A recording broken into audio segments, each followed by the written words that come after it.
Assalamu alaikum wa rahmatullah. Welcome to Math Cinema. Our video today is about equation of motion of simple pendulum, and here we have an animation for the motion of pendulum. The pendulum is made of mass and string, and the mass is tied to the string and it moves right and left. This motion is called simple pendulum. And now we want to derive an equation that describes this motion. So let's start by considering a fixed wall and a pendulum at rest. The length of the string is L, the mass of the ball is M, and this pendulum is at rest, and we suppose that this pendulum starts to move right and left. And we suppose that the pendulum moves to an arbitrary position and makes an angle theta, where theta is a function in time. So now let's see our forces. We have here the first force is the weight, and we have here the weight equals to mg, mass times acceleration, which is the gravity. So the first force is the weight equals mg. And in Cartesian plane we have x-axis, and we suppose that x-axis is along the fixed wall, and y-axis is in the direction of increasing gravity. So because the gravity increases downwards, so we suppose that the positive direction of y-axis is downwards. And here we have the y-axis along the rest position of the pendulum. And suppose that the gravity force has a magnitude g, which is approximated to 9.8. So we have the acceleration force has a magnitude g and acts along y-axis. So we have w equals m times vector 0, g. So the weight has component 0, so weight doesn't have a component along x-axis, and the second component is m times g, which is the component along y-axis. So we can write w, which is the weight, equals to mgj, and j is the unit vector along y-axis. And now we are going to change the Cartesian plane to the polar plane, and you should see my video all about polar coordinates. So now we have two new axes with two new unit vectors. We have ER is a unit vector along the length of the string, and we have E theta is another unit vector along the direction of increasing theta. So we have the pendulum at rest, and it starts to move to the right, and as it moves to the right, theta increases, so E theta is in direction of increasing theta. And polar coordinates are discussed in details in the previous video. So now we are going to revise on how to decompose the resultant force to its main components. If we have two perpendicular axes, horizontal and vertical, and we have a force F with magnitude F and inclination angle theta, then the first component on the horizontal axis will be F cosine theta, and the component on the vertical axis will be F sine theta. And to remember it quickly, beside theta you have cosine, and the far axis will be sine. So the axis near theta will be F cosine, the axis far from theta will be F sine. In our problem we have the force mg, and the force mg is parallel to the rest position, so this angle is also theta because they are corresponding angles. And we can extend the direction of E theta in the opposite direction. So here we have e theta and here we have negative e theta. And as we said, the axis near theta will be cosine. So here we have mg cosine theta in direction of er.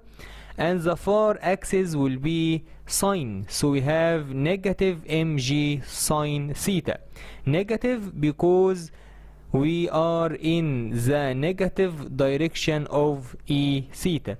The positive direction is here and the negative direction is here. So now we have two components. The first component in direction ER will be mg cosine. The component in direction of e theta will be negative mg sine. So now we have in the Cartesian coordinates the weight equals mg j hat, and in the polar coordinates the weight has two components, mg cosine theta er minus mg sine theta e theta. So now we have the weight force has two components, mg cosine theta er minus mg sine theta e theta. Now since the length of the string is fixed, the length of the string equals L, so we have a tension force that ties the mass to the fixed wall or the fixed point, and the tension force has a magnitude T, so the tension force equals negative T ER. Here we have the positive direction of ER is downwards, and the tension force acts in the opposite direction of ER, so it is negative. So we have negative T ER. Now we have the summation of the forces. The forces acts on the mass. Here we have the summation is the weight force plus the tension force. So the summation of force equals negative T plus mg cosine theta ER minus mg sine theta E theta. And according to Newton's second law of motion, we have the summation of forces equals ma, where a is the acceleration, and the acceleration in the polar coordinates has two components. The first component is r double dot minus r theta dot squared er, plus the second component which is r theta double dot plus 2r dot theta dot e theta. And you should see my previous video all about polar coordinates, where I discussed the velocity and acceleration in polar coordinates in more details. So the summation force has two components, component in ER and component in E theta. But here we have the length of the string is fixed, so the component in ER must be equals 0, or the magnitude of the tension force, which is T, cancel the component of the weight in ER, and they are acting in opposite directions. Also, if the component of ER doesn't equal 0, this means that the length of the string is stretched or goes shrink. So here we have the length is fixed, so the force in ER must be 0.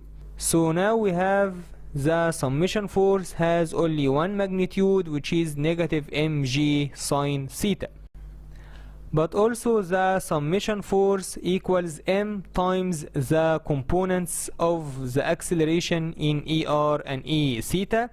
So from the two forms of the summation force, we have that m times the component of acceleration in E theta, which is r theta double dot plus 2r dot theta dot, equals to the component of the weight in the direction E theta, which is negative mg sine theta.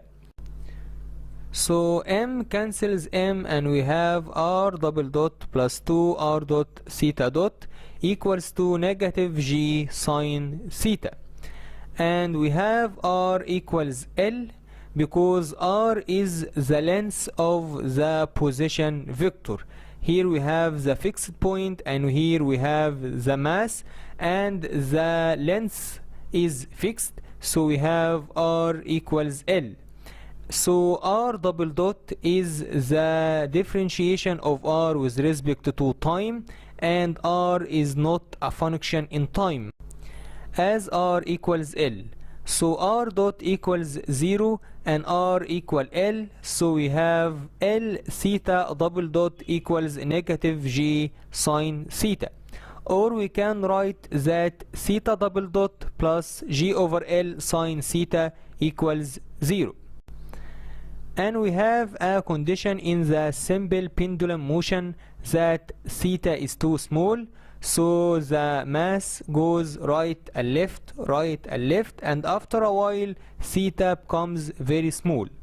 And when theta is very small, we call the motion a simple pendulum motion. So now we have Taylor expansion for sine theta equals theta minus theta power 3 over factorial 3 plus theta power 5 over factorial 5 and so on. And since theta is too small, so power 3, power 5 and power 7 and so on can be cancelled. So sine theta is approximated to be theta. So we have the equation of simple pendulum motion is theta double dot plus g over L theta equals 0.